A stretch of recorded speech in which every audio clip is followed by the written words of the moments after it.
David, week 3, MSOM 601 is in the books. Rather than give you the typical explanation this week and just kind of wrapping things up, what I thought I'd do is give you a little peek under the tent here on how I develop a course.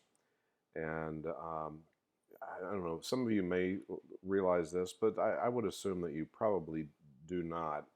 Um, Course developers or professors, when they put a course together, um, sometimes you could take the easy way out and just do whatever the textbook publisher recommended that you do. Uh, I don't do that. I don't do it that way.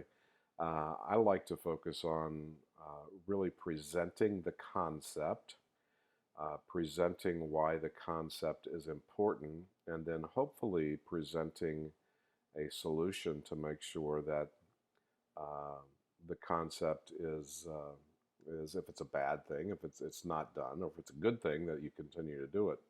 And so this week, the entire lesson was on rhetoric, and um, and so rhetoric, you know, would be those words, those actions, those thoughts that are communicated both in writing and in word that can be harmful or it can be used for good. So my whole concept when I put together this particular week on this lesson is represented down here in the do this week. So obviously you were reading a lot about rhetoric, and so I wanted to make sure that you looked at a lot of the different elements of rhetoric. So that's why I went through and said, okay, the what here, what are the four different categories of rhetoric. I just wanted to make sure that you understood that rhetoric is more than just a cool little word that we use, and that you can see it in all different forms of written communication, on verbal communication, and so on and so on. So this is just,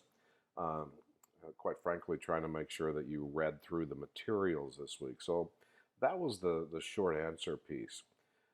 Then I moved on to the video blog and said, okay, how can I help the students understand that words are impactful, words are important, both again written and and verbal. And it just happened that this happened to be the election year, even the election week.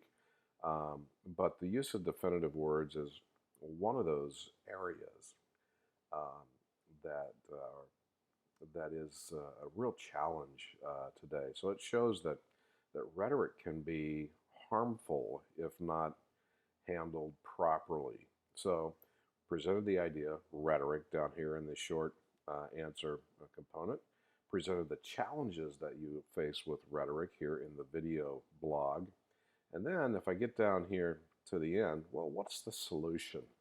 What are some things that can be done? Well, in the video that you saw this week, Shut Up and Listen, it presented the challenge of rhetoric. It presented the challenge of, oh, I know what's best for the folks in the African continent. I know how to go down and tell them how to become the best tomato growers in the world. I understand how, if you take you know, where he went next and into Australia and different areas, I know what's best coming in.